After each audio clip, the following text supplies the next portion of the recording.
Hey there, Animal Crossing fans, Wolf here with the video of my daily routine. If you like the video, please check that thumbs up and subscribe.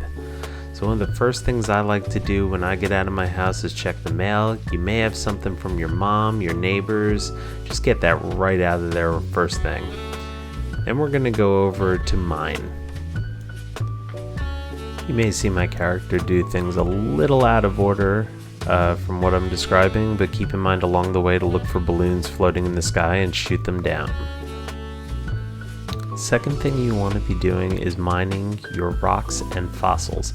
You have 6 rocks total and 6 fossils total. I like to put my rocks, I put a little bit of water, a moat around all of them so that your back is up against it and you don't have to dig holes. This ensures you get all the hits out of the rock. You get 9 hits out of each rock. A small timer starts right as you make your first hit, and you have to keep hitting A until you have 9.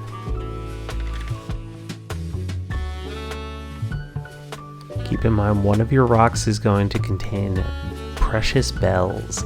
This is the one you definitely want to get 9 hits on. Don't mess up and make sure you have plenty of shovels to go on this trip. 3 at least.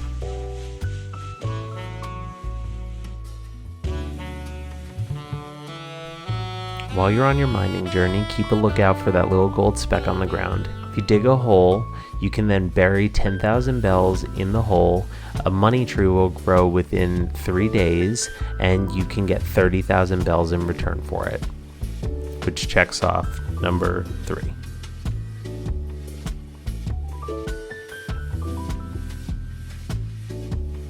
Which brings us to number 4. Find your DIY recipe in a bottle and learn it. Keep in mind you may do all of these out of order, and you may come across one before the other, and that's okay. Don't forget also pop every balloon. These contain miscellaneous furniture items as well as more DIYs.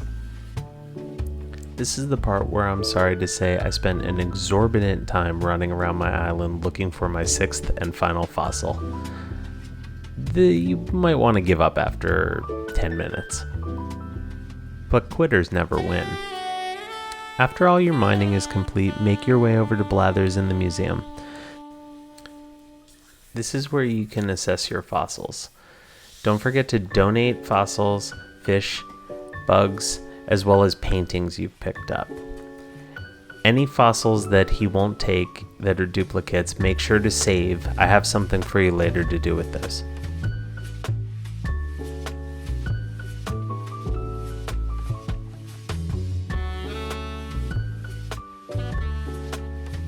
Now head on over to Nook's Cranny for number 6. This is where you should check your turnip prices, once in the morning and then once in the evening afternoon. I recommend joining a Facebook group or getting together with a bunch of friends where you can share your turnip prices so that you can get the biggest payout. Also, don't forget to sell any junk, duplicate recipes, etc. that you may have acquired and don't need. After you've completed this, make sure to buy everything, because home is where your stuff is.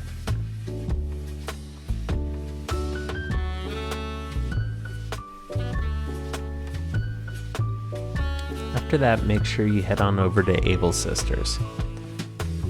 One thing a lot of people would miss is that it's a good thing to talk to the sister in the back sewing, Sable. If you talk to her every day, eventually you'll get all her design patterns. After completing that, don't forget to buy stuff. That's kind of the main point of this game. Yeah, okay, flash it for the camera, you sexy. Come on, try it all on. Come on. Look at me, you're like Tony the Tiger. You're great. Come on. Yes, yes, no, no. We're just gonna pretend I didn't just do that. Now for the villager work.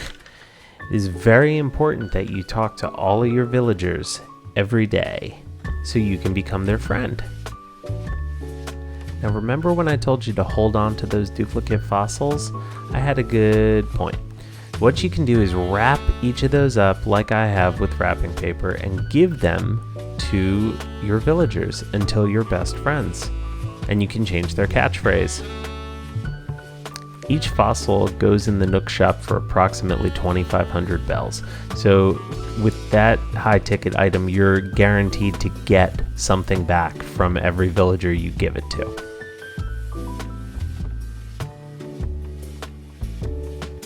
Now for some complicated math. Well, not so complicated. I figured it out for you.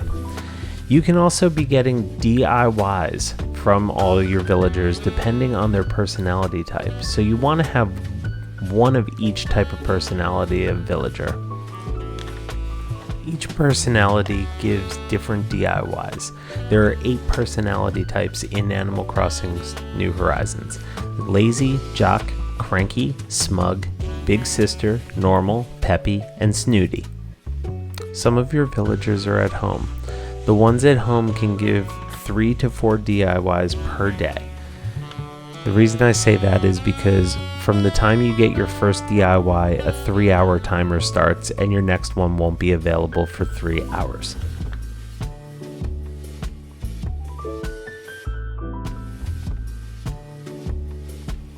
Every morning during the announcements, Isabelle will announce if there's someone staying at the campsite, and this brings us to number 9.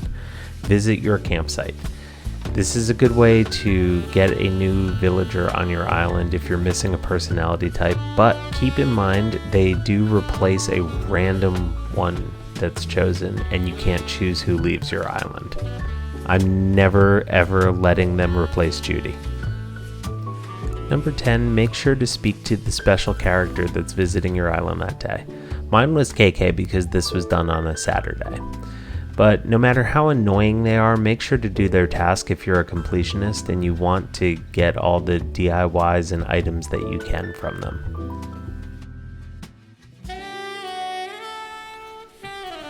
Number 11, check the Nook kiosk.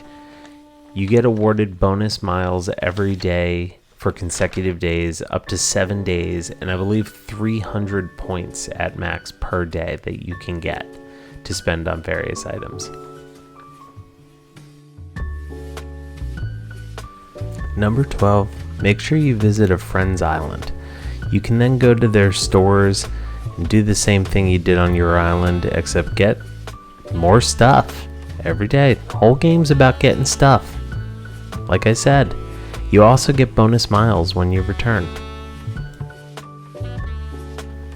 Next, make sure to water your flowers, covering number 13. Don't forget, if you place them in the X pattern like I have laid out here, you can get hybrids growing in the blank spaces if you water them every day. You can get some very interesting colors, which will really spice up your island and help you get that 5-star rating. When you get the 5-star rating, you also get a golden watering can, which you can water and potentially get a gold rose. Next, it's time to fish and hunt bugs. Unless you've been playing almost every day or at least every season of the year, chances are you don't have all the bugs and all the fish, so make sure to go ahead and get them. And finally, make sure to check your island for Celeste. She's a red owl, it's Blather's sister. She generally shows up when they're shooting stars, and then you can get star fragments by wishing on them. They show up on your beach the next day, and Celeste gives you various items that are astrologically themed, and you can make them with star fragments. Finally, as a bonus, if you're super committed, you can shake every tree on your island. Every day, your island trees are guaranteed to give you about 15 bell drops, 5 wasp nests, and 2 furniture items. There you have it. Those are 15 things I do every day when I get on my island for the first time, including that one last bonus one, which I almost never do. But if you liked the video, please make sure to thumbs up and subscribe to the channel, and leave any comments below if I missed anything, and let me know how you like the game. Thank you. Have a great day.